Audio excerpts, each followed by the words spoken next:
Hi guys, skip பண்ணாதீங்க. உங்ககிட்ட தான் பேசிகிட்டு இருக்கேன். காய்ஸ், இன்றைக்கி பார்க்க போகிற இன்டர்வியூ கொஸ்டின் என்னென்னா, டெஸ்ட் அனோட்டேஷன் ஜேஎன்யூட்டில் எதுக்கு யூஸ் பண்ண போகிறோம் அதான் பார்க்க போகிறோம். ஸோ ஃபர்ஸ்ட் ஆஃப் ஆல் நம்மளோட ஸ்ப்ரிங் பூட் அப்ளிகேஷனில் ஒரு கிளாஸ் இருக்குது, லைக் ஆர்டர்னு ஒரு கிளாஸ் இருக்குது. அந்த ஆர்டரில் இருக்க கெட் ஆர்டருங்கிற பர்டிகுலர் மெத்தடை வந்து நான் இப்போ டெஸ்ட் பண்ண போகிறேன். ஸோ அதுக்கு வந்து டெஸ்ட் கேஸ் எழுத போகிறேன். ஸோ பை டிஃபால்ட் நான் என்னோட டெஸ்ட் கேஸ் பேக்கேஜில் ஒரு கிளாஸ் வந்து லைக் ஆர்டர் கண்ட்ரோலர் டெஸ்ட்டுன்னு ஒரு கிளாஸ் க்ரியேட் பண்ணுறேன். அந்த கிளாஸில் வந்து ஒரு மெத்தட் க்ரியேட் பண்ணுறேன் கைஸ், ரிட்டன் ஆர்டர்னு. ஸோ அந்த மெத்தடுக்குள்ளே வந்து என்னோட ஆக்சுவல் டெஸ்ட் கேஸ் லாஜிக் வந்து நான் எழுதுறேன்.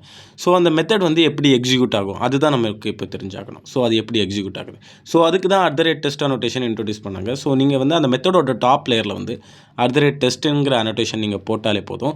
ஸோ பை டிஃபால்ட் நீங்கள் டெஸ்ட்டு போட்டோன்னா அந்த மெத்தட் வந்து எக்ஸிக்யூட் பண்ண ஆரம்பிச்சிடும். ஸோ அந்த மெத்தட் வந்து அப்போ தான் எக்ஸிக்யூட் பண்ணி உங்களுக்கு ஆக்சுவல் ரிசல்ட் வந்து கிடைக்கும். டெஸ்ட் கேஸ் பாஸ் ஆகிருக்கா இல்லையானுங்கிற ஆக்சுவல் ரிசல்ட் கிடைக்கும். க்ரீன்னா டெஸ்ட் கேஸ் பாஸ் ஆகிருக்குன்னு அர்த்தம்.